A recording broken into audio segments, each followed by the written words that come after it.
Mount Everest is rising right now. Somewhere under the snow of its summit, the rock is sliding upward at about 4 millimeters a year, pushed by the Indian tectonic plate, which has been ramming into Asia for 50 million years and has not stopped.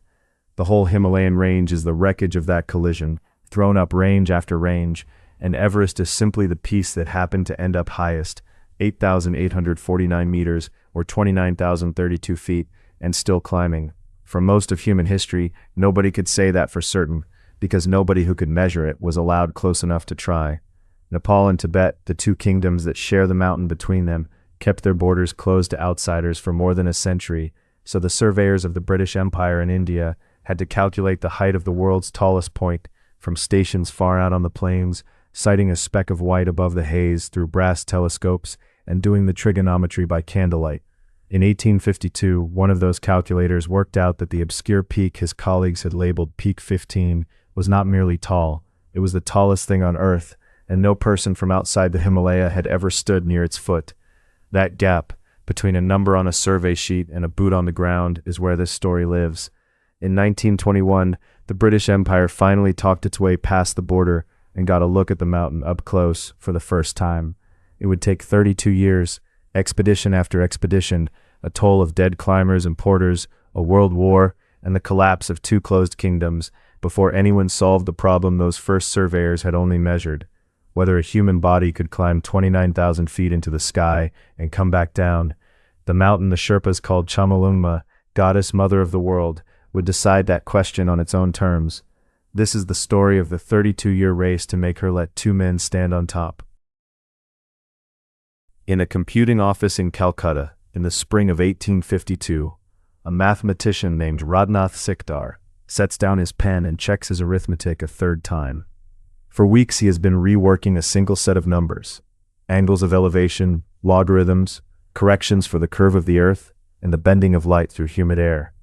All of it recorded years earlier by survey parties, stationed on the flat plains of northern India, far from the mountain they were measuring. Sikdar is the chief computer of the Great Trigonometrical Survey, the decades-long British project to map the whole of India by triangulation, and among the thousands of peaks his office has reduced to numbers, is one the survey's own records call, with total bureaucratic flatness, Peak 15. His recalculation says something those records have never said. Peak 15 is not simply tall. Sikdar's office works its elevation out at 29,002 feet, and that makes it the highest point yet measured on the surface of the Earth.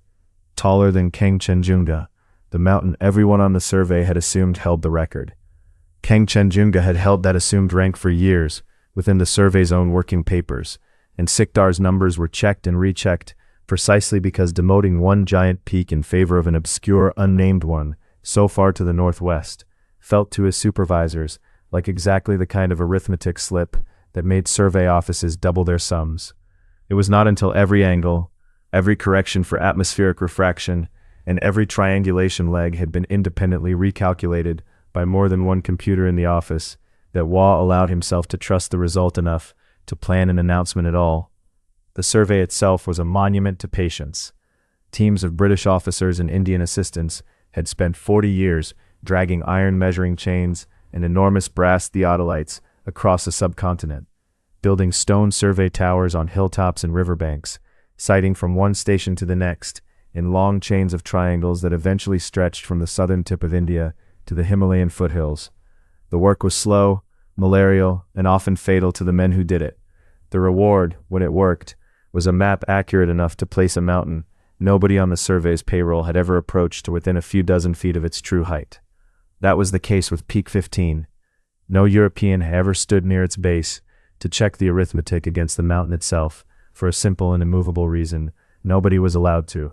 Nepal, which controlled the southern approaches, had barred foreigners from its territory since losing a war to the British decades before. Tibet, which controlled the north, answered to a government in Lhasa that wanted the British Empire nowhere near its frontier. Sikdar's peak sat on the line between the two, wrapped in both refusals at once. The Great Trigonometrical Survey had measured the tallest object on the planet, the only way anyone could, from very far away, through a telescope, using triangles. The survey had been running since 1802, when an artillery officer named William Lampton first proposed measuring the whole of India along a single meridian arc. and it had outlived him by decades, passed down through a chain of surveyors general that included George Everest himself, who ran the project from 1830 to 1843 and pushed its triangulation chains further into the Himalayan foothills than any of his predecessors had managed. The men who carried the actual measuring rods and hauled the theodolites up survey towers were mostly Indian assistants and laborers, whose names the official histories rarely bothered to record, working through heat, monsoon flooding, and the fevers that killed surveyors by the score across the project's first half-century. Sikdar himself was one of the survey's rare successes in a different sense, an Indian mathematician who had risen, against the era's usual practice of reserving senior posts for Britons, to head its computing office on the strength of ability the British officers who trained him could not credibly deny. Andrew Waugh, the surveyor general who oversaw the calculation, spent 4 more years quietly verifying it before he would say anything in public. When he finally announced the height in 1856, he also gave the peak a name of his own choosing, Mount Everest, after Sir George Everest, his predecessor as surveyor general, a man who, like everyone else on the survey's staff, had never seen the mountain either. The survey's informants had reported at least one local name already in use, but Waugh, working at second and third hand through people who had themselves never gone near the peak, judged the evidence too uncertain to trust, and fell back on naming it for a colleague instead.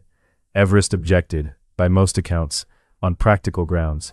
A personal name could not be written in Hindi or pronounced easily by the people who actually lived under the mountain, and the survey's stated practice was to keep a local name wherever one could be confirmed. Waugh named it after him anyway, and the name stuck. The people who lived in the mountain's shadow had never needed a British committee to tell them what to call it. On the Tibetan side, monks and villagers knew it as Chomolungma, goddess mother of the world, believed to be the home of a protective deity named Myeolungsungma. Monasteries within sight of the peak faced their prayer halls toward it, and lamas performed blessing rites before anyone traveled onto its upper slopes, asking the mountain's permission rather than assuming it. On the Nepal side, where a single formal name would not be adopted for another century, the Sherpa families who herded yaks in the valleys below its south face had their own names and their own inherited caution, learned from generations who had watched avalanches peel off its ridges and had never once thought to climb toward the top for its own sake. To stand deliberately on the summit of a living deity was not in that world an ambition. It was closer to a trespass. None of that reached the survey office in Calcutta, and none of it changed the number on Waugh's report.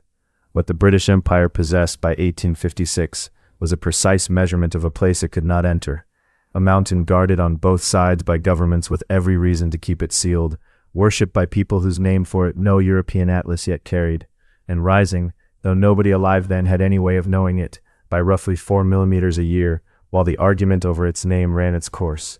The gap between the number on the survey sheet and an actual boot on the actual ground would take another 65 years to close.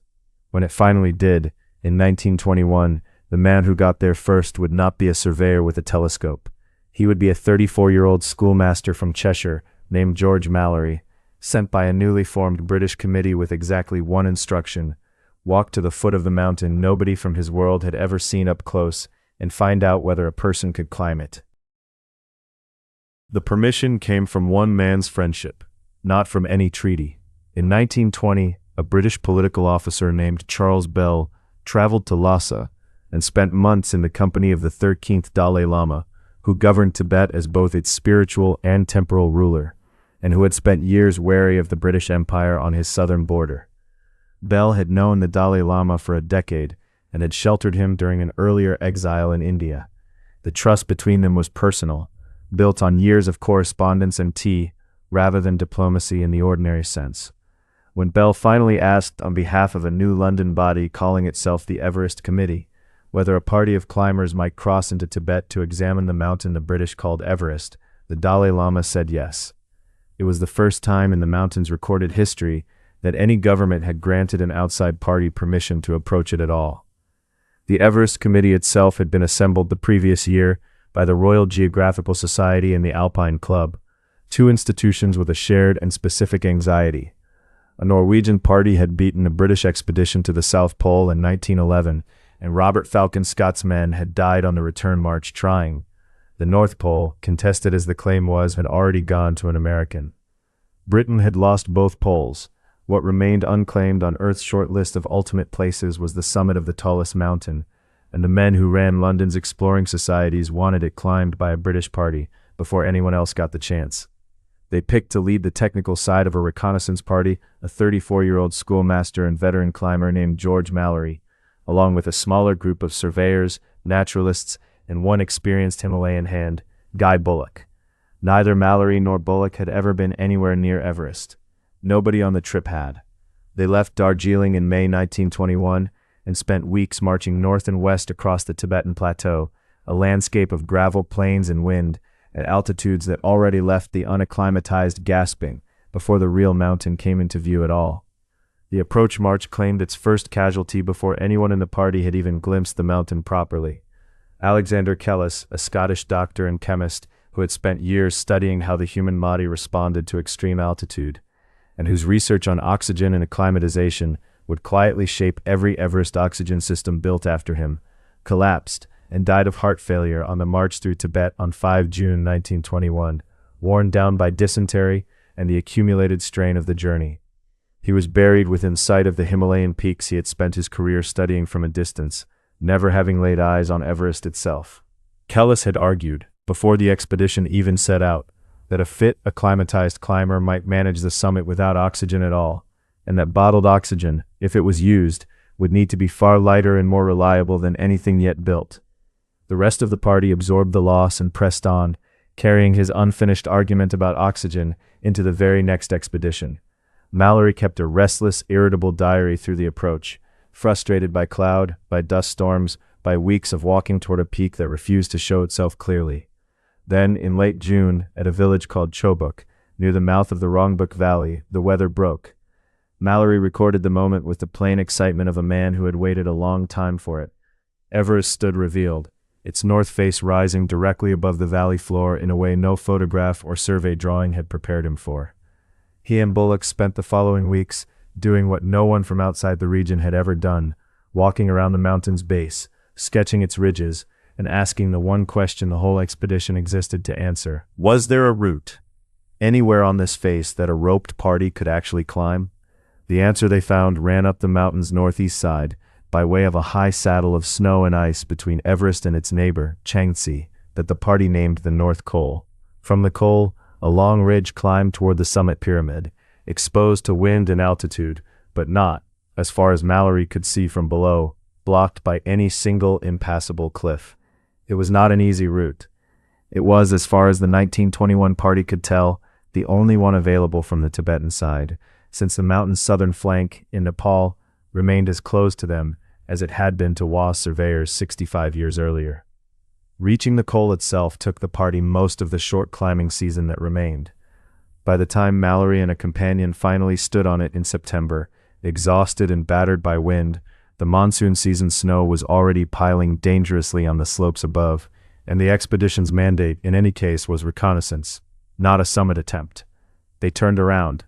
What they carried home was not a triumph, but something the Everest Committee valued almost as much: a map, a photographed route, and a working theory of how the mountain might be climbed. Mallory had also, without entirely meaning to, become the expedition's central figure in the British public's imagination, a decorated war veteran with a poet's eye for landscape, quoted in newspapers describing the mountain in language that made armchair readers feel the cold themselves. He came home certain of one thing above all: the North Col route could go, given the right season, the right weather, and enough men. Whether a human body could survive long enough at that altitude to use it was a question the 1921 reconnaissance had not tested and could not answer. That test would begin the following year, and it would begin with a piece of equipment most of the party's veteran climbers already distrusted: a steel cylinder of compressed oxygen, strapped to a man's back like a soldier's pack. George Finch built his own oxygen set on a kitchen table, and half the men he would climb with thought the whole idea was faintly disgraceful. Finch was a chemist by training, Australian-raised, blunt in manner, and a poor social fit for the more clubbable Alpine Club men who dominated the 1922 Everest expedition's officer corps. He was also, by consensus, the most technically capable climber on the mountain. He had spent the months before the expedition testing breathing apparatus in low-pressure chambers, redesigning the mouthpieces and cylinder mountings, that earlier prototypes had gotten wrong, and arguing, against a good deal of polite scorn, that no unaided human being was going to walk to 29,000 feet and back. Some of his teammates considered bottled oxygen close to cheating, a mechanical shortcut that would cheapen whatever the expedition eventually achieved. General Charles Bruce, who led the 1922 party, allowed Finch to bring the apparatus anyway and gave him the chance to prove his case on the mountain itself. He proved it on 27 May 1922. Climbing with Captain Jeffrey Bruce, the general's cousin and a novice at altitude, Finch pushed up the northeast ridge, breathing from steel cylinders strapped to a wood and canvas frame, adjusting the flow by hand as the pair climbed. They reached roughly 27,300 feet, higher than any human being was reliably known to have climbed, and did it faster than the non-oxygen parties that had gone before them on the same route. It was not a comfortable proof. The apparatus leaked, froze, and had to be nursed constantly.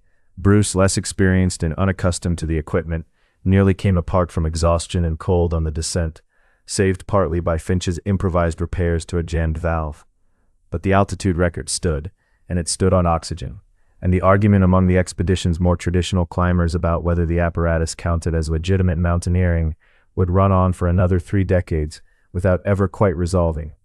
10 days earlier, a separate, unaided party led by Mallory himself had climbed to about 26,800 feet without any mechanical assistance at all, a mark that stood as the best unaided climb of the season and satisfied for the moment the traditionalist pride. Both parties had proven something the 1921 Reconnaissance could not, that human beings could function, however badly, well above 26,000 feet. Neither party, however, had reached anywhere near the summit, and both had returned in worse physical condition than the men who had sent them. The mountain's actual toll for the season was still to come, and it would fall not on the British climbers, whose names filled the newspapers, but on the Sherpa and Tibetan porters whose names for the most part did not. On 7th June, with the expedition already fatigued and the monsoon closing in, Mallory led a 4th summit attempt toward the North Col, with a large party of porters, carrying loads up the same snow slope the expedition had crossed repeatedly all season. The slope avalanched. Mallory and the climbers nearest the front were thrown off their feet, but managed to dig themselves free. The porters behind them, roped together in 2 groups further down the slope, were swept into a crevasse and buried under a mass of snow that in places ran 30 feet deep. 7 porters died, men whose names the expedition's own reports recorded almost as an afterthought, beside the technical account of the climb, though General Bruce's official history did at least set them down individually, which was more than some later disasters would manage. The porters who carried loads for the 1922 expedition were mostly Tibetan and Sherpa men recruited in Darjeeling and along the approach march.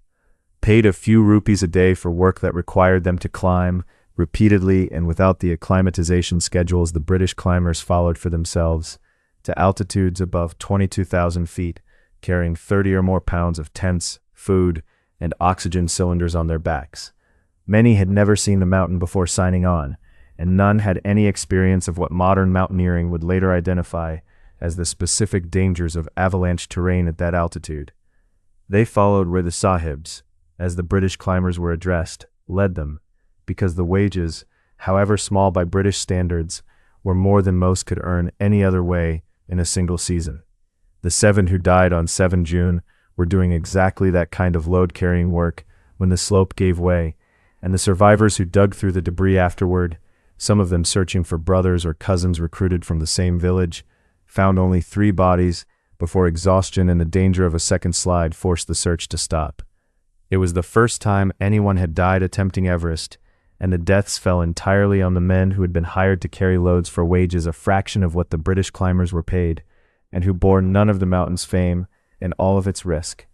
Mallory, by every account that survives, was shattered by the accident, and blamed his own judgment for leading the party across a slope he knew carried avalanche danger. The expedition ended its season immediately afterward, its senior members divided over what the deaths meant for the enterprise as a whole. Some Tibetan observers, and several of the expedition's own porters, read the avalanche as exactly what a mountain sacred to a protective goddess might be expected to do to a foreign party that came onto her slopes uninvited and cut steps into her ice. The British climbers, whatever they privately made of that reading, came home with a working altitude record, a working oxygen apparatus, and a debt they had not yet found any way to repay. 2 years later, they would come back for a fifth attempt, older, more determined, and no better prepared for what the mountains still had not shown them. Exactly how a man died up there when nobody was watching. A year before he disappeared on the mountain, a newspaper printed 3 words that would outlive every other sentence George Mallory ever wrote. In March 1923, on a lecture tour of the United States, Mallory was reportedly asked by a New York reporter why he wanted to climb Everest, and the answer that ran in print was blunt to the point of curtness: because it is there. Colleagues who knew Mallory's actual speaking voice, discursive and often self-questioning, doubted for decades afterward that the lines sounded like him at all, and no recording or manuscript in his own hand confirms he said it in quite that form. It hardly mattered. After 1924, the phrase traveled the way legends travel, detached from its uncertain origin and reattached to a dead man who could no longer confirm or deny it. And it became, whether Mallory ever spoke those exact words or not, the closest thing the whole 32-year story would get to a motto.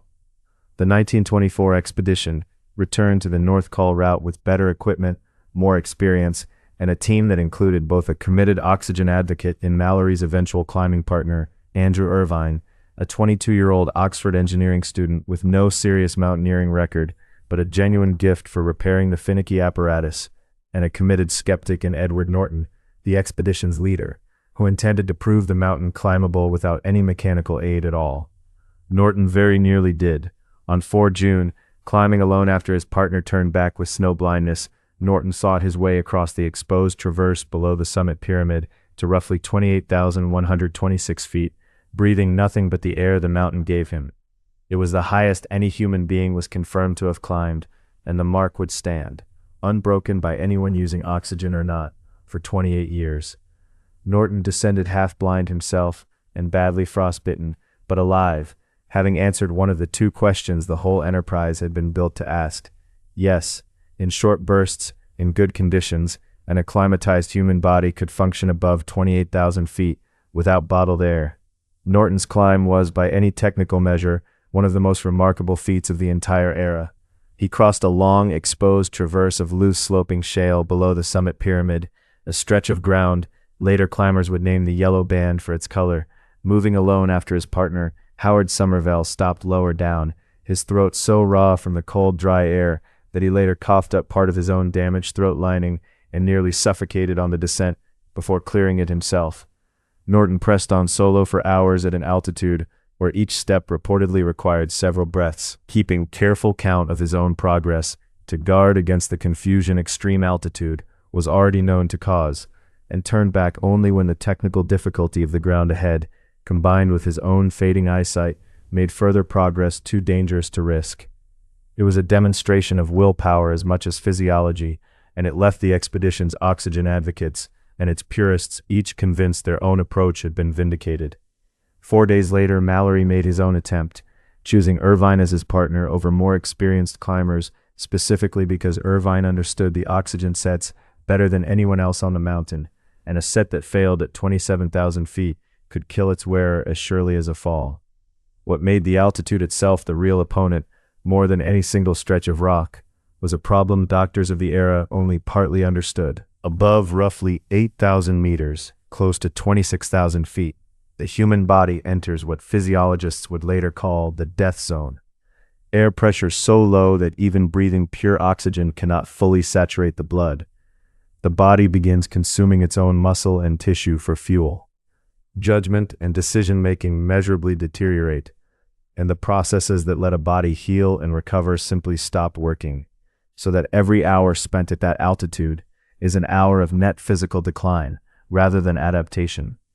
No amount of time spent acclimatizing at lower camps could change that arithmetic once a climber crossed the threshold. The only defense was speed, oxygen, and getting back down before the deficit became unrecoverable. Norton's solo push and Mallory and Irvine's disappearance were both, in this sense, experiments in exactly how much of that debt a strong, motivated body could borrow against before it could no longer pay it back. The 2 men left their high camp on the morning of 8 June and climbed into a rising bank of cloud on the northeast ridge. Below them, at a lower camp, the expedition's geologist, Noel Odell, was the last man to see them. Through a brief gap in the cloud, at a distance that made exact judgment difficult, Odell watched two small dark shapes moving on the ridge near a rock feature the party called the second step, moving, in his own words, with considerable energy, as though the two men still had strength and daylight in hand. By most estimates, the point was something like 800 vertical feet below the summit. The cloud closed over them again within minutes. Neither man was ever seen alive by anyone again. What happened after that gap in the cloud is the question that has occupied more printed pages than almost any other in the history of mountaineering, and it remains, honestly, unsettled.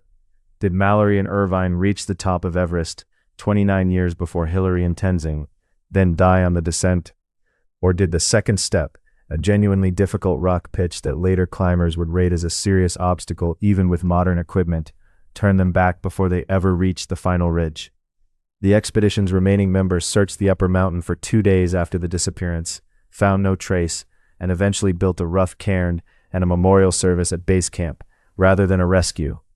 Norton, still half blind, wrote the official verdict with evident grief and no certainty at all. The mountain had simply not given up its answer. Word reached Mallory's wife, Ruth, in England by telegram, and she would spend the rest of her own shortened life declining to fully accept that he was gone, a private grief that outlasted the expedition's public mourning by decades.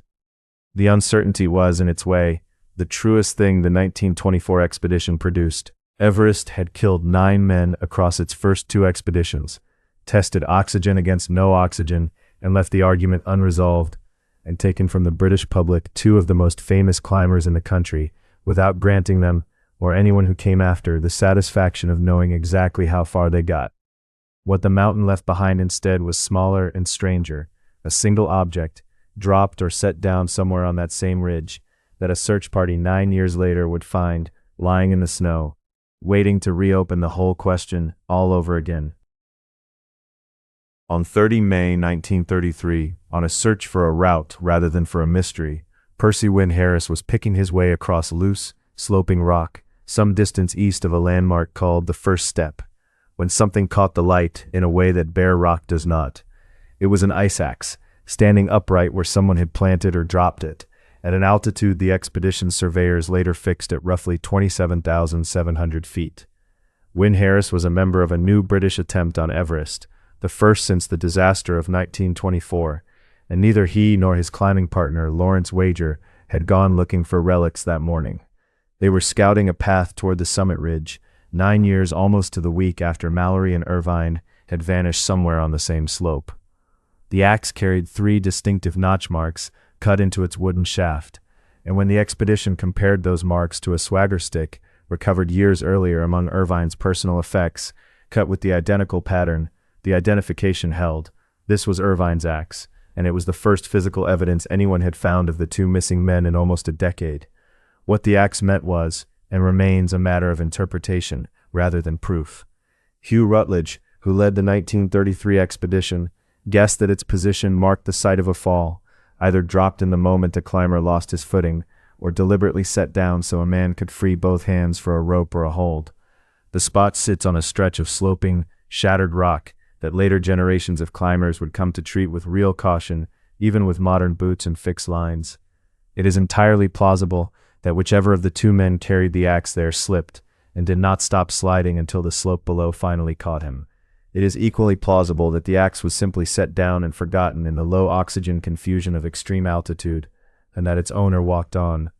Either story fits a single dropped object equally well, and the 1933 party, after searching the surrounding slopes without finding anything more, could do no better than record the location, carry the axe down, and continue their own attempt on the summit.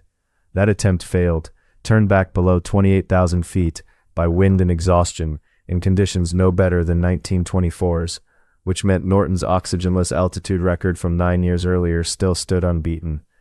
But 1933 gave the whole Everest story something new besides a single artifact, a view from above. In April that year, weeks before Wynne Harris found the axe, a privately funded expedition backed by the wealthy patron Lucy Lady Houston sent 2 open cockpit biplanes over the summit, piloted by the Marquess of Clydesdale and David McIntyre, with observers aboard to operate cameras through the freezing, oxygen-starved air at 30,000 feet. It was the first time any aircraft had flown over the mountain, and the photographs the crews brought back, once the dust and ice fog of the first pass had cleared enough for a second flight, later that month, gave British climbers their first look at the upper southeast ridge and the terrain on Everest's Nepal side, ground no expedition had ever set foot on, and none yet could, since Nepal's border remained as closed as it had been to WA surveyors decades earlier. The flight itself was closer to a survival exercise than a photographic outing. The aircraft's open cockpits exposed pilots and observers to temperatures far below freezing at 30,000 feet, and each crew member breathed from oxygen equipment adapted from military designs, wrapped in electrically heated flying suits that still left exposed skin at real risk of frostbite in the minutes it took to cross the summit and bank for a second pass. On the first flight, a downdraft off the mountain's own slopes caught one of the aircraft and dropped it several hundred feet in seconds, close enough to the ridgeline that the pilot, Clydesdale, believed for a moment the flight might end on the very peak it had come to photograph. Both aircraft made it home. The photographs, once developed, were reproduced in newspapers across Britain within days, giving a public that had followed the Mallory and Irvine story for 9 years its first genuine look at the mountain's full shape from above, rather than through a climber's ground-level sketch. The ACS and the aerial photographs arrived in London within weeks of each other, and between them they reframed the whole Mallory and Irvine question for a public that had spent 9 years treating it as settled tragedy rather than open puzzle. If the axe marked a fall on the way up, the two men had died before reaching the technical crux of the ridge, and the summit remained in all likelihood beyond them. If it marked a fall on the way down, they might have gone all the way to the top and perished only afterward, exhausted and descending in the dark, their goggles perhaps already stowed against the failing light, a detail no one in 1933 could have known would matter until a search party found far more than an axe on the same slope 66 years later. For now the mountain had given up one object and kept the rest of its evidence, including the small camera Irvine was known to have carried, capable, if it still existed and could ever be developed, of finally answering the question everyone kept asking. Nobody in 1933 had any idea where the camera was. Nobody would for a very long time. Maurice Wilson had never climbed a mountain in his life when he decided Everest was his to solve, and he intended to solve it with an airplane rather than a rope. Wilson was a British veteran of the First World War, wounded and decorated, who had drifted afterward through a series of failed business ventures and a growing conviction that a combination of prolonged fasting and religious faith could cure serious illness. A belief he had formed after his own recovery from a lung condition he credited to prayer rather than medicine. He decided, with no mountaineering training and only a few weeks of hurried practice in the hills of Snowdonia, that he would fly a small second-hand biplane to Tibet, crash-land it as close to Everest as he could manage, and walk to the summit alone, using his fast and pray method to sustain himself where oxygen sets and expedition doctors had not been enough for the professionals. British aviation authorities, alarmed, tried to stop him from leaving the country at all. He flew anyway, reaching India in 1933 after a series of near disasters, only to have his aircraft impounded before he ever reached Tibet. Wilson had first floated the idea of a solo Everest attempt to friends in London over a year earlier, and most of them had treated it as a joke he would eventually abandon. When it became clear he meant it, several tried without success to talk him into joining an established expedition instead, or abandoning the plan entirely. He trained for the flight itself far more seriously than he trained for the mountain, logging dozens of hours at a London flying club before setting out, but his mountaineering preparation amounted to a handful of walks in Snowdonia and a private conviction that his fasting regimen had already proven itself against a far more serious test than altitude. British officials in India, once they realized who he was and what he intended, refused him permission to enter Tibet outright, which is precisely why the disguise and the 3 Sherpa guides became necessary in the first place. Undeterred, Wilson switched plans entirely. In March 1934, he slipped out of Darjeeling disguised as a Buddhist monk, accompanied by 3 Sherpas, Rinzing, Taewong, and Sering, who had worked as porters on the official 1933 expedition and knew the approach route well enough to guide him past Tibetan border officials undetected. The disguise worked. By April, the party had reached Rongbuk Monastery, where the resident lamas, unaware of the deception or perhaps simply following their own custom of hospitality toward pilgrims, received Wilson warmly and gave him access to a small cache of equipment and food the 1933 British expedition had left behind at their old base camp. From there, Wilson pushed on toward the mountain with a determination his 3 Sherpa companions found impossible to redirect. He had no technical climbing skill, no experience judging snow or ice conditions, and no realistic plan beyond willpower and faith. He also, by every account of the men who tried to talk him out of it, would not be told no. He reached roughly 22,700 feet before his own diary, the only detailed record of his final weeks, began recording repeated failures and repeated attempts to push higher regardless. His last entry, dated 31 May 1934, read simply that he was off again on a gorgeous day. He did not come back. The following spring, Eric Shipton, leading a new British reconnaissance, found Wilson's body lying on its side near the foot of the North Col, dressed in the same worn clothes he had worn from Darjeeling, with no tent and no climbing equipment beyond a single ice axe nearby. The Sherpas who found him, several of whom had known him from the 1933 expedition support staff, buried him in a crevasse rather than carry the body down, the practical solution the mountain generally imposed on its dead. News of Wilson's death, once it reached British newspapers later that year, produced a strange mix of ridicule and grudging admiration.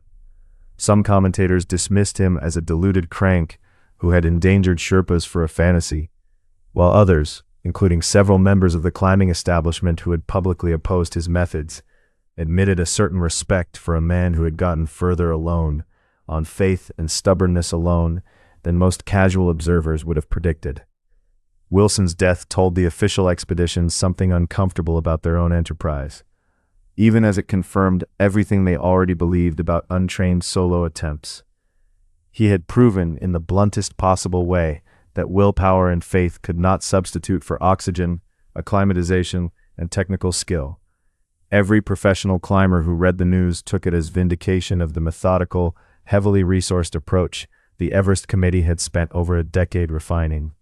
But Wilson's journey had also exposed something the official parties preferred not to examine too closely. An untrained man with no permit, no institutional backing, and a disguise made of borrowed monk's robes had gotten past every barrier that had kept the mountain sealed from casual approach for a century, simply by walking through the same passes the licensed expeditions used, with the help of Sherpas, whose local knowledge counted for more than any government stamp. The mountain did not care whose expedition committee had approved the trip. It killed the well-funded and the reckless by the same rules, and in 1934, it was the reckless man's turn. By the time Shipton's party carried the news of Wilson's death back to Darjeeling, the British effort on Everest had spent 13 years and cost at least 9 lives without placing a single person on the summit. The mountain had given up an altitude record, an oxygen apparatus, a single ice axe, and now a solitary grave in a crevasse, and had granted nothing else. What the official expeditions needed next was not another act of individual daring. It was time and better weather, and the one thing no expedition committee could order into existence, a route the mountain would actually allow. Eric Shipton's 1935 expedition was supposed to be a small, quiet reconnaissance, and it became almost by accident the moment Everest's next 2 decades of history began. Shipton had brought a lighter, cheaper party than the lumbering official expeditions of the 1920s, more interested in surveying and testing new ground than in another full summit assault. And among the porters recruited in Darjeeling that spring was a Sherpa in his late teens, recorded on expedition rolls as 19 or 20 years old, who had never worked a Himalayan expedition before. His name was Tenzing Norgay. He had grown up herding yaks in the Khumbu region of Nepal, on the mountain's southern side, in a world where Chomolungma was already a name spoken with the same caution Sikdar's survey office had never heard of. As a boy, he had watched the peak from below, without ever imagining he might one day stand on top of it. Shipton's recruiters chose him by most accounts, on a friend's recommendation, rather than any tested credential, and Tenzing spent the 1935 season carrying loads and learning, at close range, exactly what an Everest expedition actually required of a body and a mind. Shipton's 1935 season was unusually productive scientifically, even without a summit attempt. The party surveyed and named dozens of peaks and passes across the region, several of which Tenzing himself would cross again on later expeditions, building over those repeated crossings the kind of intimate, memorized knowledge of the terrain that no single expedition, however well funded, could replicate in one season. He learned fast, and he came back. Over the following years, Tenzing worked nearly every major expedition that approached the mountain from either side, accumulating more high-altitude Everest experience than any climber alive, British or otherwise, while remaining in the strict hierarchy of colonial-era expeditions, a porter first and a mountaineer second in the eyes of the men who employed him. The 1936 expedition, which followed Shipton's Reconnaissance, brought heavier resources and higher ambitions, and ran straight into an early monsoon that buried the North Col route in unstable snow before the climbers had gained any real altitude. The whole attempt collapsed without a single climber reaching 23,000 feet. Tillman's 1938 expedition, deliberately small and lightly equipped in reaction against the sprawling logistics of earlier years, fared little better, turned back by cold and wind, well short of Norton's 1924 mark. Norton's altitude record, unaided and aided both, had now stood for 14 years without a serious challenge, and Everest's north side, after expedition across 17 years, had produced exactly one climb above 28,000 feet and 2 dead climbers whose bodies remained on the mountain. Tenzing's own work through these years ranged far beyond Everest itself.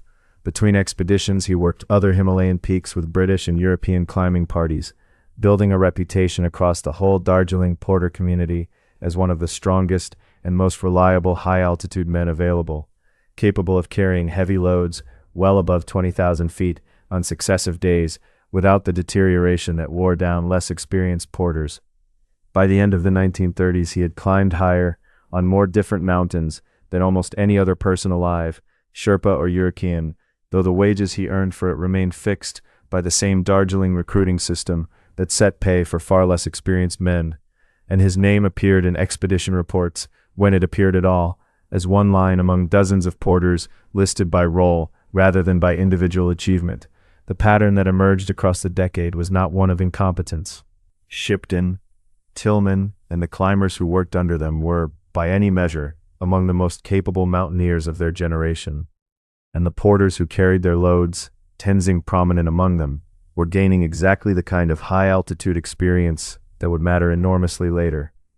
What the 1930s exposed instead was a structural ceiling neither daring nor skill could climb past.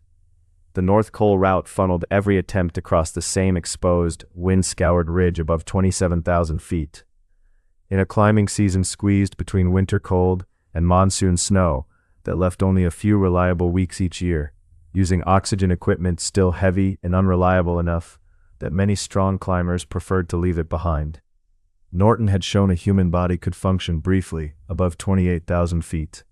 Nobody in the decades since had shown how to turn that brief function into a sustained push to 29,000 feet and back down alive. Tenzing, watching all of this from inside the system as a porter, rather than from outside it as a British newspaper reader, drew his own lessons. He learned the mountain's weather patterns, its avalanche slopes, its psychological toll on men far from home, in a way none of the British climbers who came and went every 2 or 3 years ever quite matched, since he was one of the very few people who worked the mountain across nearly every expedition of the era. He also watched British climbers debate, argue, and occasionally die on a route he increasingly suspected was not the only way up, though the mountain's Nepal side, where his own family had grown up, remained as sealed to formal expeditions in 1938 as it had been when Sikdar first calculated the peak's height 86 years earlier. Whatever route might exist on that side, nobody with an expedition permit was going to find it while Nepal's rulers kept their borders shut. Then, within the space of a few years, both of the barriers that had shaped the story so far, Tibet's open north door and Nepal's locked south one, reversed themselves almost simultaneously, for reasons that had nothing to do with mountaineering at all. No expedition went anywhere near Everest for 11 years after Tillman's party came home in 1938, and for most of that time, nobody involved in mountaineering gave the mountain much thought at all. A Second World War absorbed the men who had spent the 1920s and 1930s testing themselves against the North Ridge. Several of the era's Everest veterans went to fight, and did not come back, and the Everest Committee itself effectively stopped functioning as anything more than a name on old correspondence. Tenzing Norgay spent the war years working, among other things, for a British mountaineering school in India, keeping his own high-altitude skills current in a period when nobody was hiring expeditions to test them on the mountain he had grown up beneath. The gap in Everest's history that the war created was long enough that when climbing resumed, it resumed in a political landscape that had rearranged itself almost completely. Nepal moved first, and cautiously. The kingdom's ruling Rana family had kept the country closed to virtually all outside visitors for more than a century, wary, much as Tibet had been, of what British presence might eventually cost them. By the late 1940s, that caution began to soften, partly under quiet diplomatic pressure, and partly from the Rana's own sense that total isolation was becoming harder to sustain in a rapidly decolonizing region. In 1949, the Nepalese government allowed a small number of foreign scientific and mountaineering parties into the country for the first time, on the condition that mountaineers travel alongside naturalists and researchers rather than simply as climbers. It was not full access, but after more than a century of a closed border, it was the first genuine crack in the wall that had kept an entire flank of Everest hidden from Sikdar's surveyors, from Mallory, from Shipton, and from every expedition that had come before. The 1949 opening came with real limits attached. Nepal's government issued permits sparingly, restricted where foreign parties could travel, and continued to bar the kind of large-scale tourism the country would eventually become known for. The earliest scientific and mountaineering parties allowed in worked under close supervision and reported everything they observed back to a government still deeply uncertain about how much foreign presence it actually wanted. But permission, once granted at all, tended to widen rather than narrow, and the mountaineering world understood immediately what the crack in Nepal's border might eventually mean: a second approach to Everest, entirely unexplored, on the one side of the mountain nobody in 3 decades of British effort had ever been allowed to examine. Tibet's door, meanwhile, was closing for what would prove to be decades. Chinese forces moved into Tibet in 1950 and consolidated their control of the region through 1951, and the new administration in Lhasa had no interest in granting British mountaineering committees the kind of personal, informal access Charles Bell had once secured from a Dalai Lama he considered a friend. The North Col route, the only line any expedition had ever climbed on Everest, the route that had cost the lives of Mallory, Irvine, Maurice Wilson, and 7 porters in the 1922 avalanche, was no longer available to any Western party and would not be again for a generation.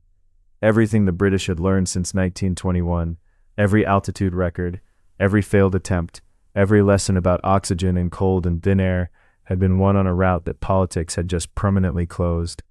The scale of the political change is easy to understate from a distance of decades. Tibet had operated, for the whole of the Everest story so far, as a semi-independent Buddhist kingdom, whose government could be reasoned with, negotiated with, and in Bell's case befriended, by individual British officials working essentially outside any formal treaty framework. What arrived after 1950 was a modern, centralized state, uninterested in the personal diplomacy that had opened the mountain in the first place, and uninterested, more particularly, in accommodating a foreign mountaineering committee's institutional memory of who had once been trusted to cross the border. No amount of goodwill accumulated since Bell's visit to Lhasa in 1920 carried any weight with an administration that had not existed when that goodwill was built. What replaced it was the one approach nobody had ever properly examined: the mountain's south side, in Nepal, facing a wall of unmapped ice that funneled down from a high, hidden valley British surveyors had glimpsed only from a great distance, if at all. Almost nothing was known about it. No expedition had ever walked the approach. No photograph existed of the terrain immediately below the summit from that angle, apart from the distant aerial views the 1933 Houston flight had managed to capture in passing. Whether a route existed there at all, whether the ice field guarding the valley's entrance could even be crossed by a loaded party, let alone climbed past into terrain that led anywhere near the top, was a genuinely open question, unanswered by 3 decades of accumulated Everest experience, because that experience had all been gathered on the mountain's other face. The men who would answer it were already assembling. Bill Tillman, veteran of the frustrating 1938 attempt, was among the first Western climbers to take Nepal's cautious new opening seriously, and in 1950 he organized a small, informal party to walk south of the mountain and simply look at what nobody from outside the region had ever properly seen. Bill Tillman and the American physician Charles Houston walked into the Khumbu Valley in November 1950 with a party small enough to fit the word informal without irony. A handful of climbers, a modest crew of porters, and no permit for a summit attempt, only permission to look. What they found at the head of the valley was a jumble of broken ice several hundred feet tall, a glacier forced through a narrow gap between rock walls and torn into house-sized blocks and crevasses by the pressure of its own weight and motion. This was the Khumbu Icefall, a feature no Western expedition had ever laid eyes on, since every previous attempt on Everest had approached from Tibet and never come within sight of the mountain's Nepal face at all. Tillman and Houston's assessment, after picking their way partway into the ice, was cautious rather than confident. A route through the Icefall might be forced by a determined party, they judged, but the going looked dangerous and unpredictable, and what lay beyond it, in the hidden valley the Icefall guarded, remained a complete unknown. They did not attempt to push further that season. They came home with something almost as valuable as a route, a first look, and it was enough to convince the Himalayan Committee that the mountain's south side deserved a proper reconnaissance the following year. That reconnaissance in the autumn of 1951 was led by Eric Shipton and included among a small party of strong British climbers a 31-year-old New Zealand beekeeper named Edmund Hillary, making his first trip to the Everest region. Hillary had built his climbing reputation in the mountains of his own country before joining a New Zealand party in the Himalaya that summer, and Shipton, impressed by his stamina and his willingness to push into unknown ground, invited him onto the Everest reconnaissance almost as an afterthought. It proved to be one of the more consequential invitations in the whole 32-year story. Hillary had grown up on a small farm outside Auckland, discovered mountaineering almost by accident on a school trip in his teens, and spent the years before the war climbing steadily harder routes in New Zealand's Southern Alps while working the family beekeeping business between seasons, an occupation that left him summers free to climb and gave him, by his own account, an unusually high tolerance for repetitive, physically punishing outdoor labor. He had served as a bomber navigator in the Royal New Zealand Air Force during the war, survived a serious burns injury from a boating accident afterward, and arrived in the Himalaya for the first time only in 1951, older than many of the era's celebrated climbers had been when they first attempted Everest, but with a physical stamina that impressed every experienced mountaineer who climbed alongside him that season.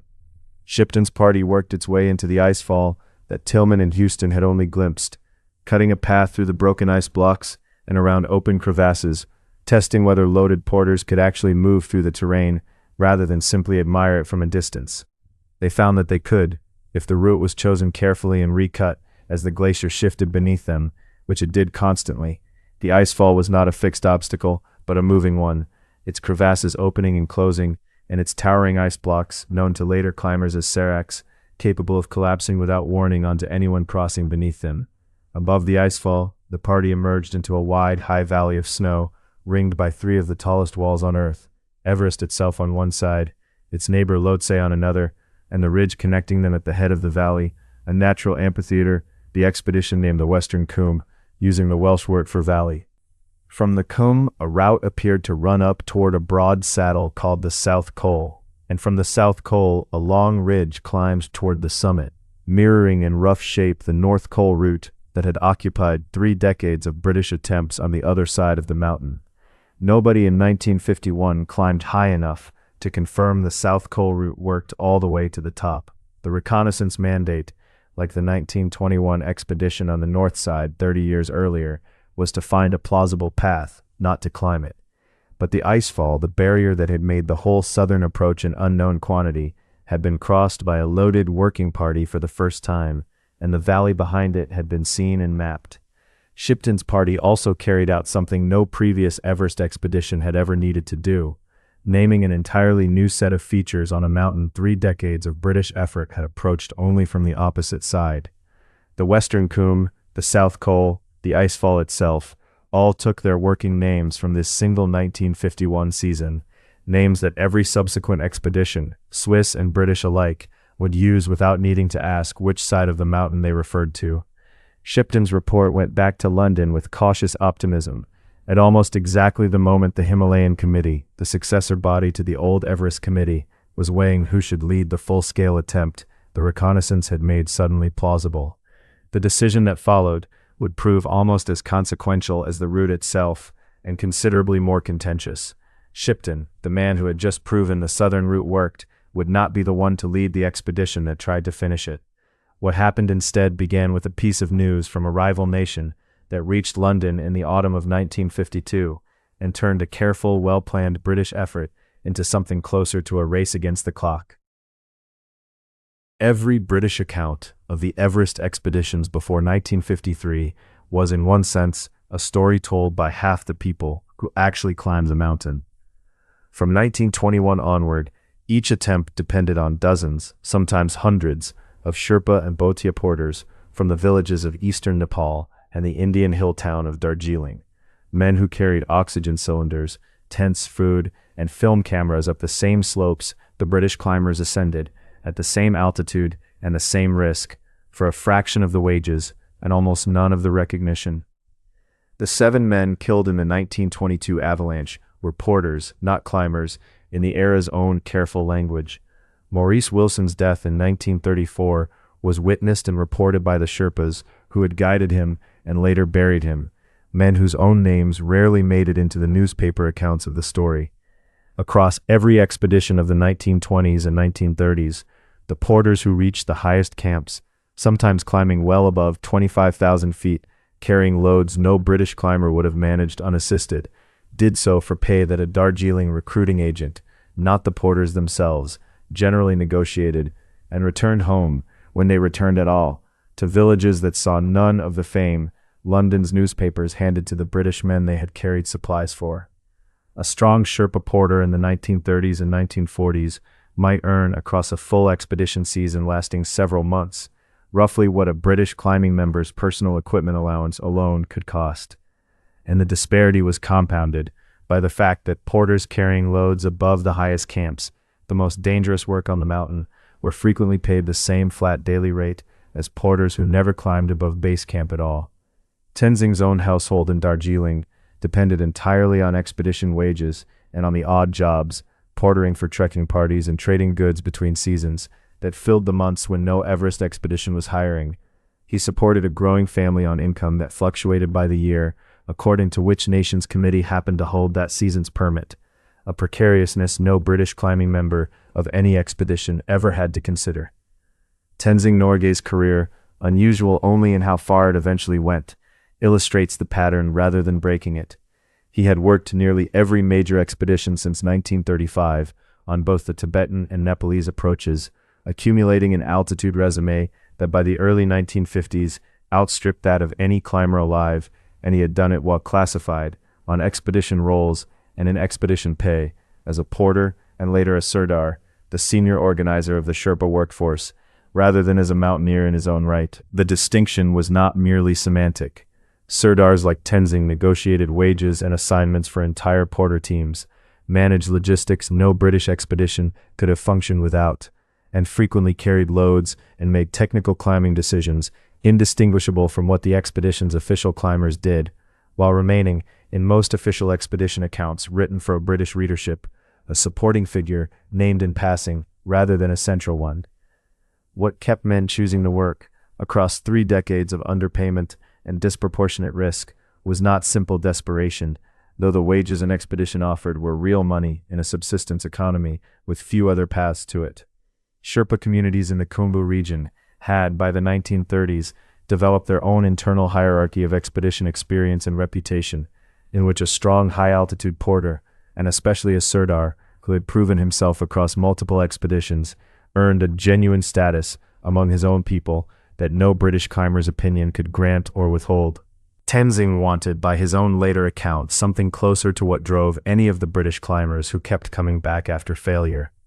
A private, specific ambition to reach the summit himself, formed gradually across expedition after expedition on a mountain he had grown up watching from below and had come to know by the early 1950s better than any other living person, British or Sherpa. That ambition was not, in any of the official expedition planning through 1951, treated as a serious possibility. British expedition members who worked alongside Tenzing across these years were not blind to his ability. Several later wrote admiringly of his strength, his judgment on dangerous ground, and his calm under pressure.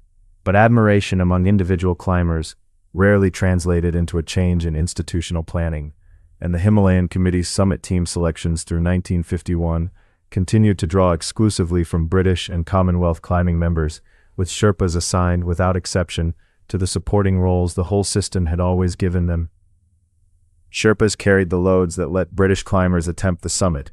They were not, in the assumptions built into 30 years of institutional planning, expected to attempt it themselves. The 1952 season would begin to change that assumption, though not because any British committee decided to change it. It would change because a Swiss expedition, working the same southern route Shipton's party had just proven, made the obvious tactical choice available to any team on the mountain: pair its strongest climber with the most experienced Everest hand alive, regardless of which nation's citizens usually filled that second role. The men who made that choice were Swiss, not British, and the decision, whatever its motives, put Tenzing Norgay within a few hundred feet of the summit of Everest, a full year before any British expedition would give him the chance again. Switzerland had no Everest tradition to speak of.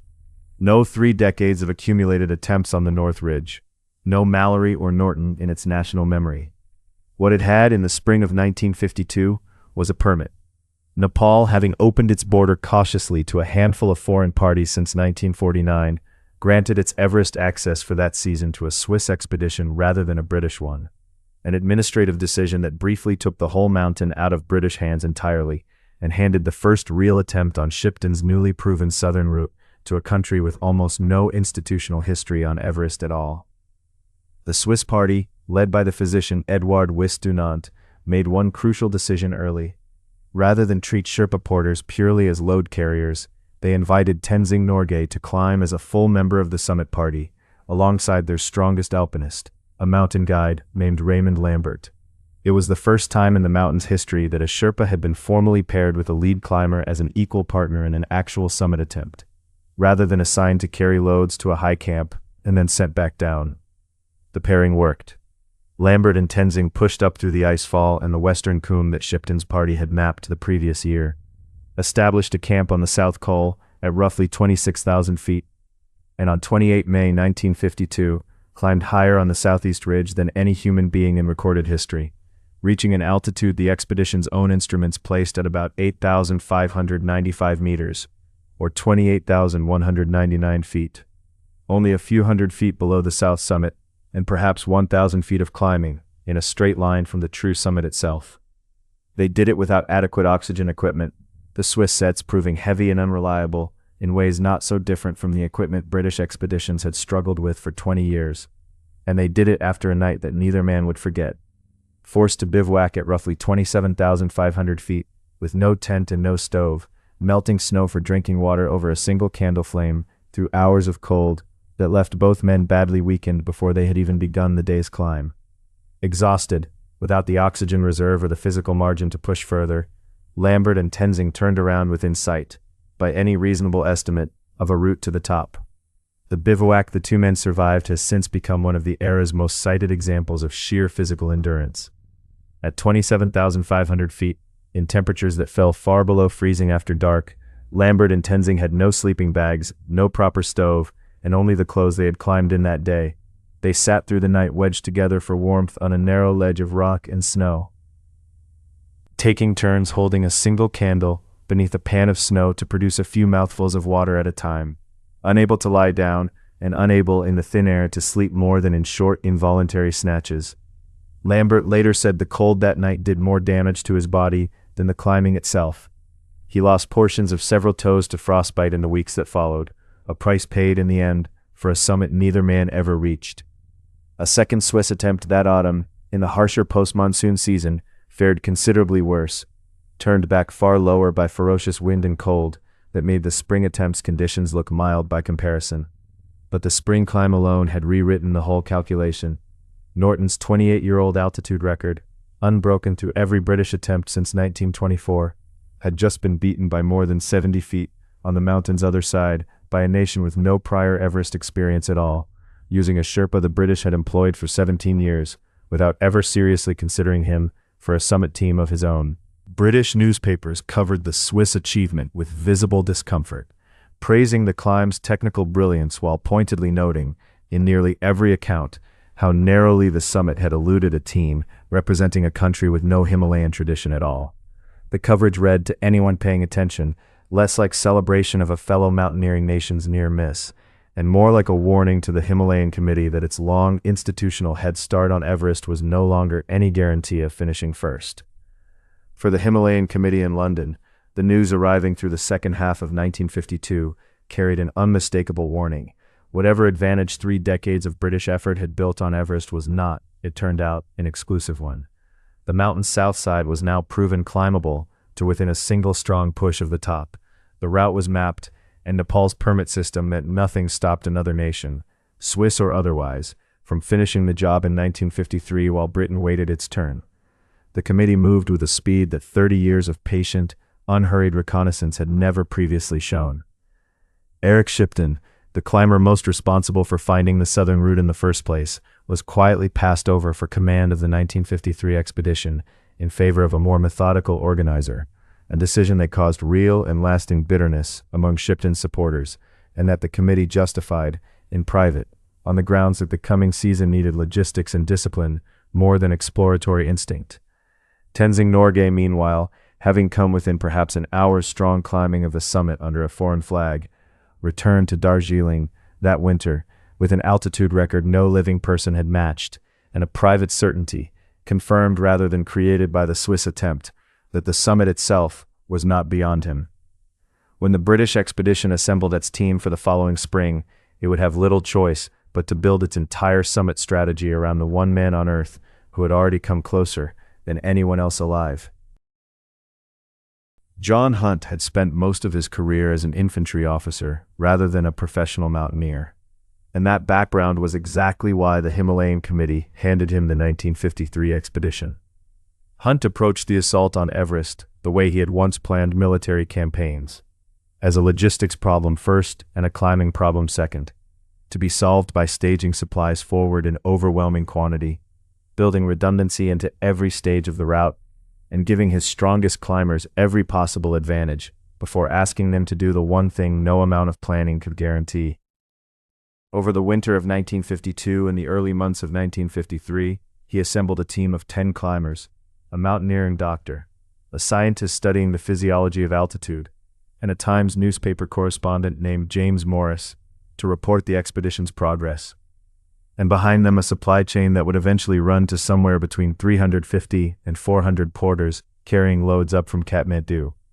Supported by roughly 20 of the most experienced Sherpas in the region, working as a permanent high-altitude team.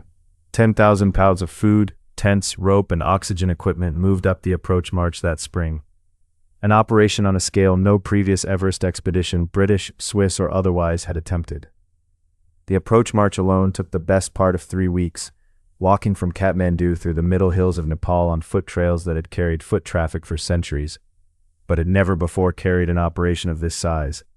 Fording rivers on temporary bridges and climbing and descending ridge after ridge before the party ever reached the Khumbu Valley, and the mountain itself came into view. Hunt used the march deliberately as an acclimatization and team-building exercise, pairing climbers who did not yet know each other well and watching closely how each man performed under sustained daily exertion at altitude before he finalized any of his summit pairings.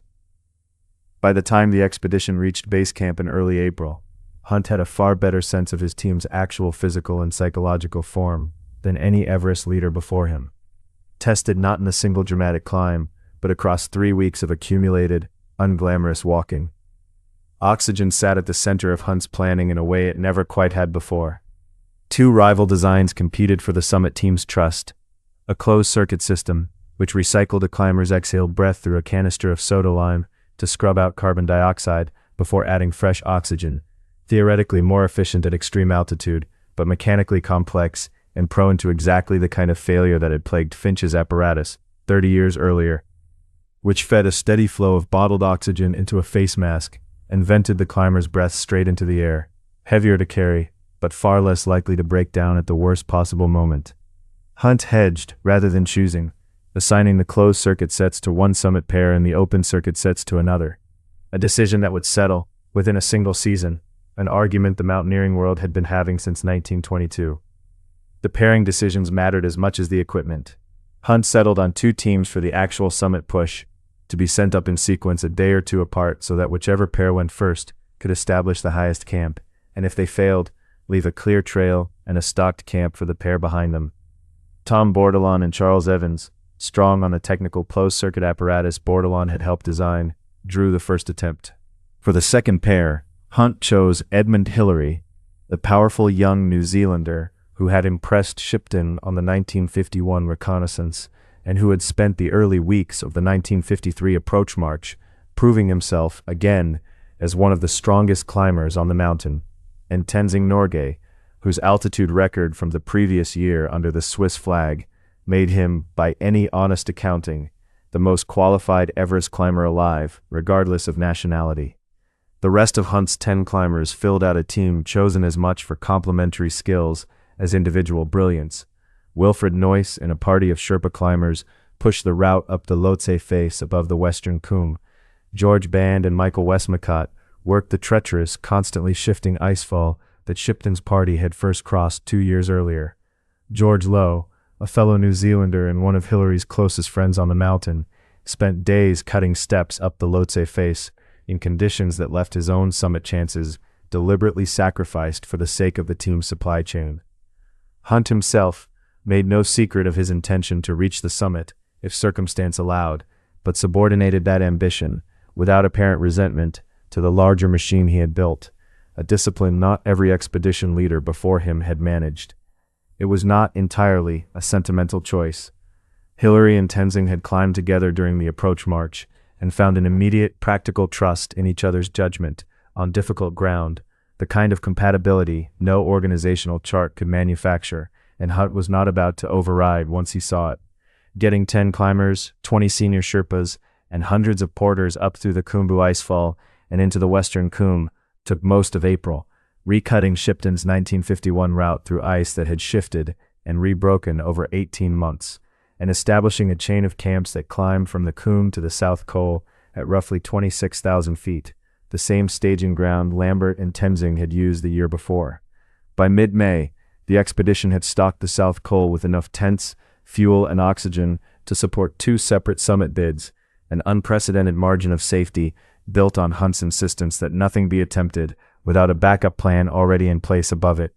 What Hunt could not organize, no matter how carefully he staged his supplies, was the weather, or the mountain's final answer to a question that had now occupied 3 nations in 32 years.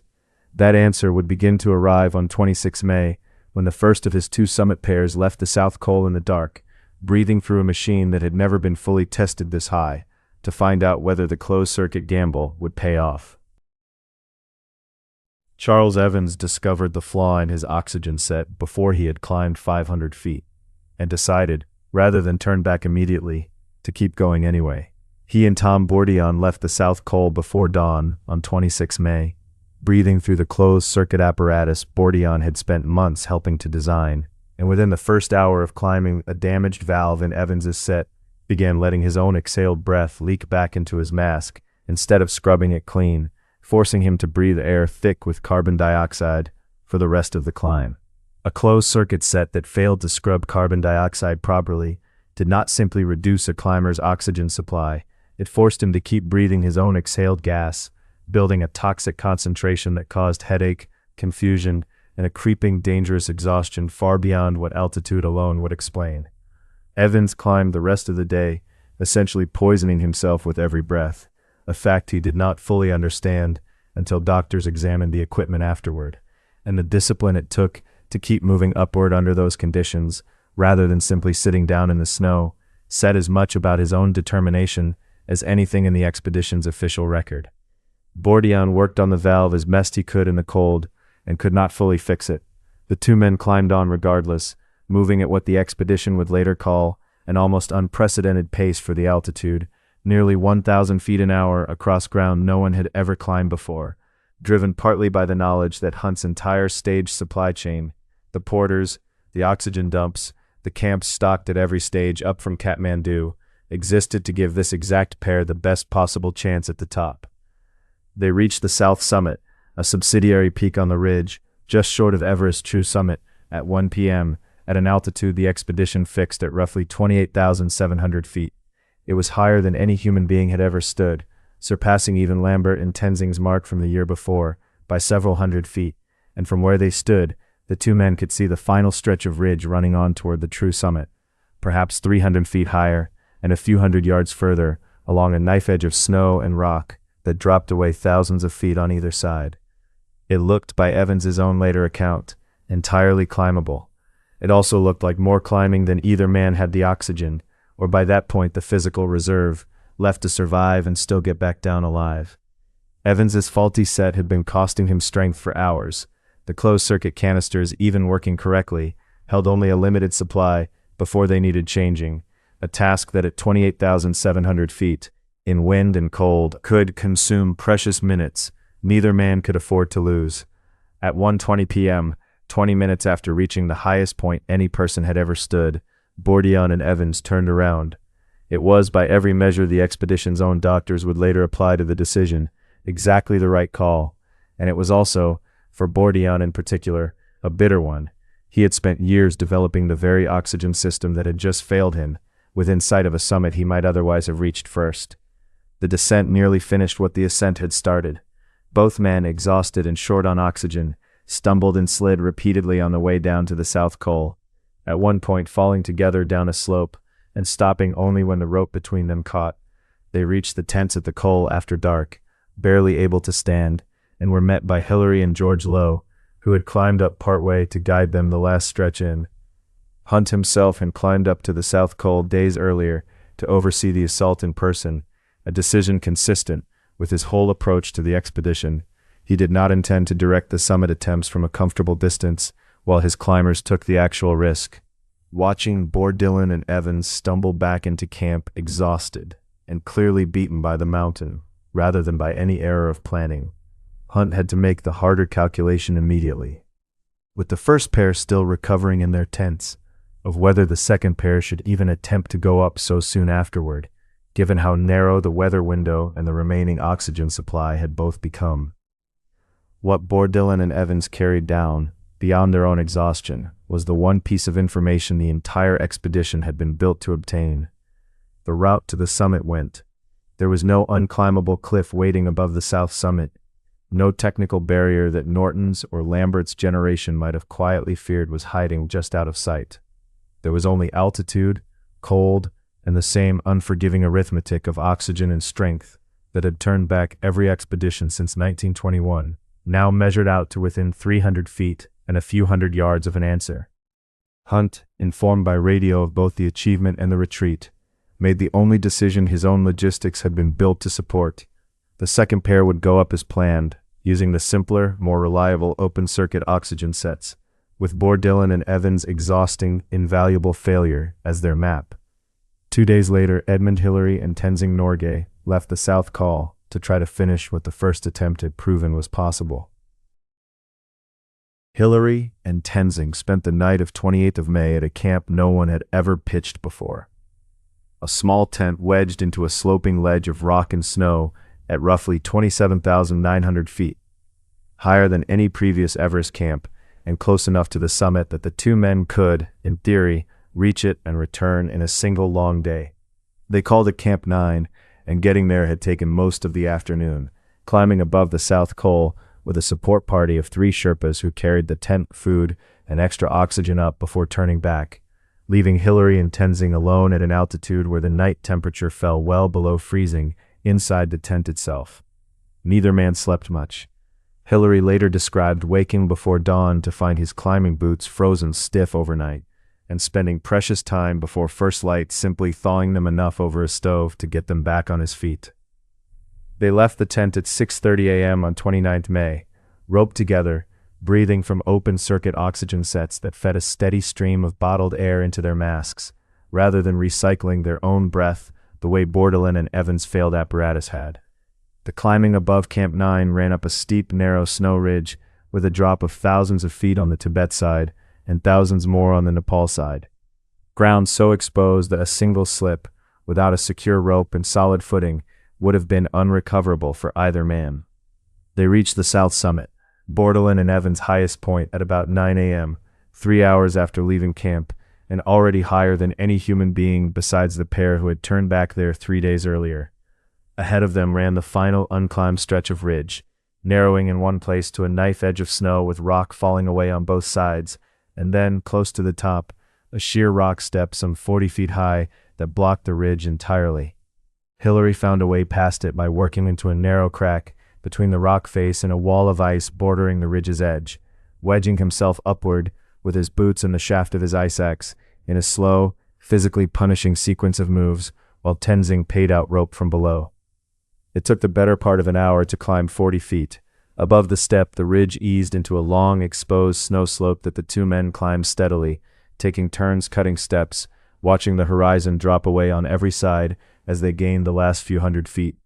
The view from the last few hundred feet, on a clear morning with almost no wind, showed them a curve of brown and white peaks running to a horizon so distant that Hillary later struggled to describe it in ordinary terms, with Lhotse and Makalu and Kangchenjunga, 3 of the 5 highest mountains on the planet, all standing lower than the 2 climbers now stood. Both men were breathing through masks that fogged and iced at the edges, rationing conversation to save breath and oxygen, communicating mostly through gestures and the shared wordless understanding of 2 people who had spent weeks learning to read each other's movements on dangerous ground. At 11:30 a.m., Hillary, a stride or 2 ahead on the final approach, by his own later account, stepped onto a small snow dome with nothing higher around it in any direction. Tenzing joined him moments later, nearly 29 years after Odell watched 2 small shapes vanish into cloud on the mountain's other side, and 101 years after a mathematician in a Calcutta office worked out that this exact point was the highest on Earth. 2 men were standing on it. They stayed roughly 15 minutes. Hillary took photographs, including the only image that survives of either man actually on the summit, since Tenzing had never learned to operate a camera, and Hillary judged there was no time to teach him. Tenzing, a Buddhist, dug a small hollow in the snow and buried an offering of chocolate and biscuits, a gift for Myeolangsanma, the goddess his own Sherpa tradition held to live on the mountain, along with a few sweets his young daughter had given him before he left home. Hillary buried a small crucifix that Hunt had pressed into his hand at the South Col, a gesture from the expedition's leader to carry to the top on his behalf. Both men scanned the ridge for any sign that Mallory or Irvine had gotten this far 29 years earlier, and found nothing, no flag, no marker, no answer to the mountain's oldest unresolved question. The descent began almost immediately, since altitude this extreme punished any lingering nearly as harshly as it punished the climb itself, and both men knew their oxygen supply, however carefully rationed, would not stretch indefinitely.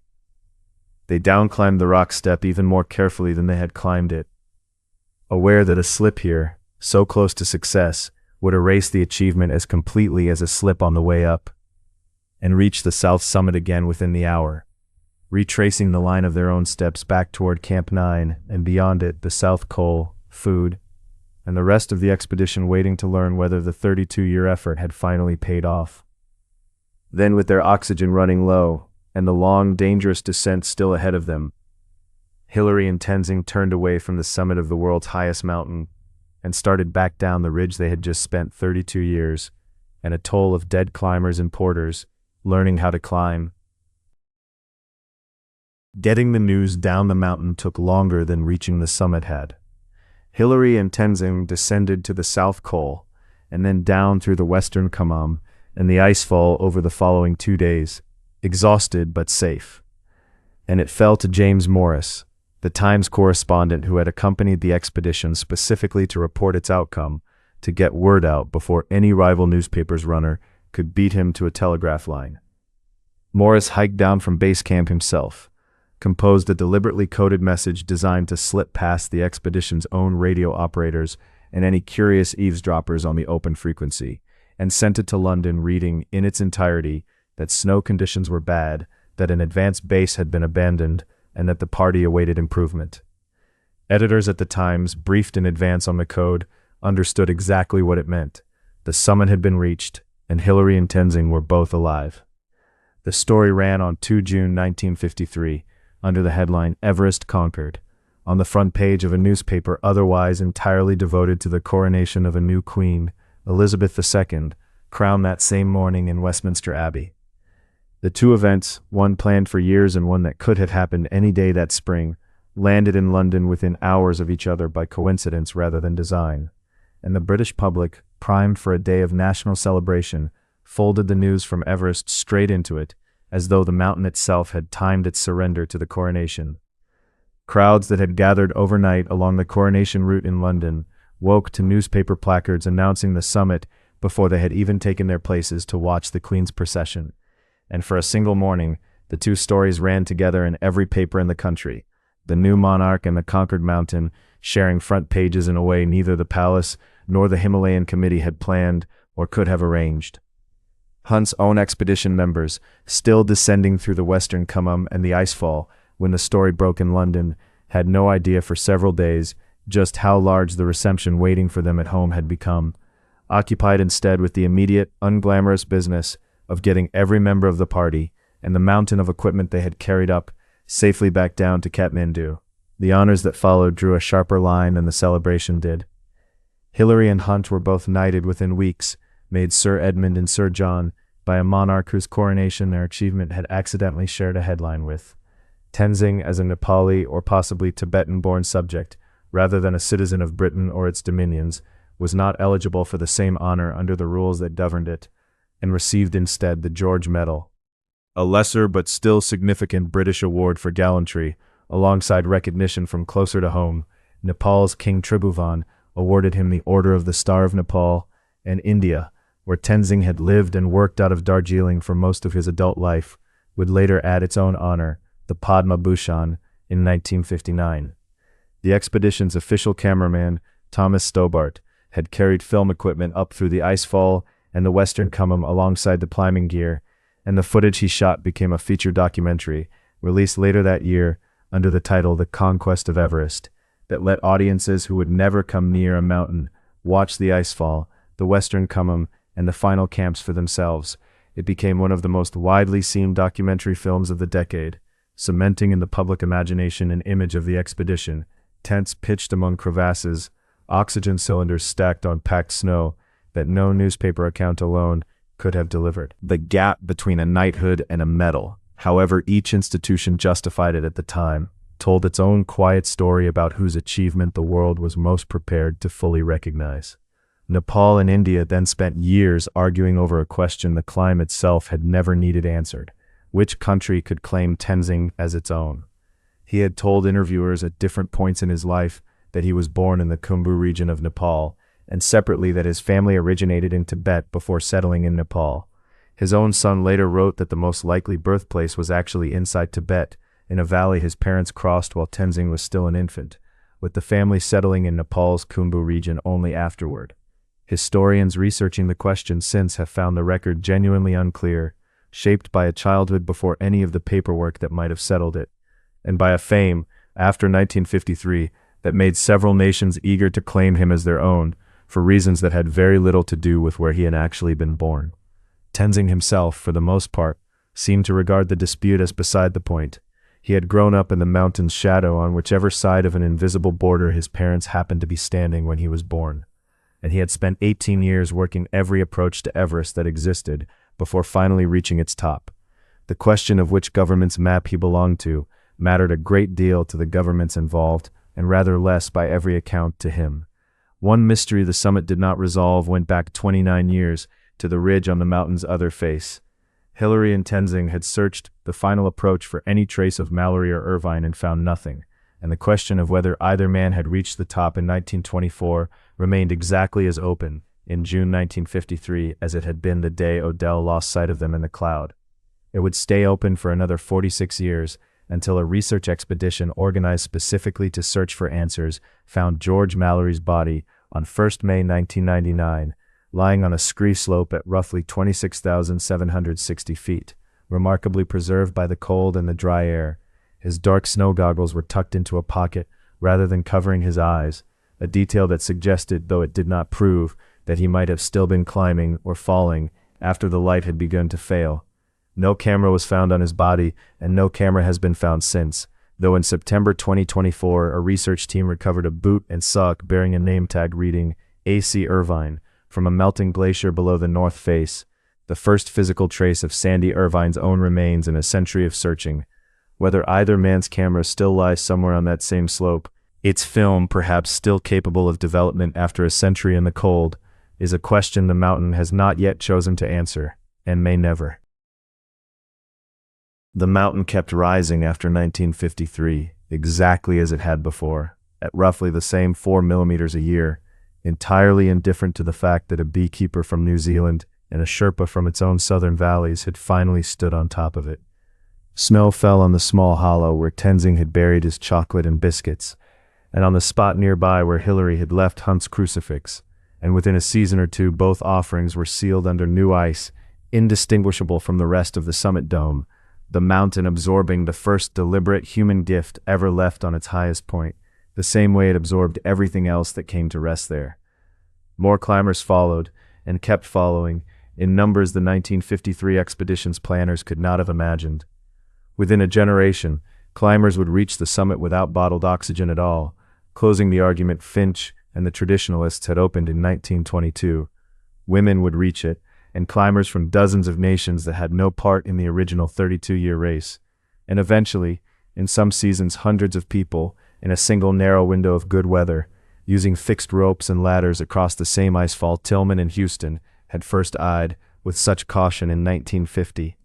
None of that crowding was visible yet on the morning Hillary and Tenzing came down off the summit ridge, exhausted and nearly out of oxygen, roped together on a slope that had defeated every expedition sent against it since Charles Bell first talked his way past a closed border in 1920. What they had actually solved in the end was smaller and more specific than conquest. Not the mountain, which cannot be conquered by anyone and continues its slow collision with Asia on a schedule measured in geological time rather than human ambition.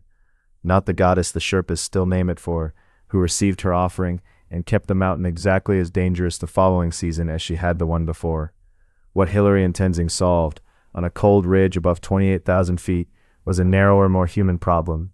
How a particular body, wrapped in the right equipment, fed the right gas, and guided by 32 years of other people's mistakes, could climb higher than any person had ever climbed, and still walk back down to tell anyone what it had been like up there. Somewhere above them, under new snow, the small buried gifts held their place. The mountain went on rising, one imperceptible year at a time, keeping its own account of who had asked permission and who had simply come to take the summit for themselves.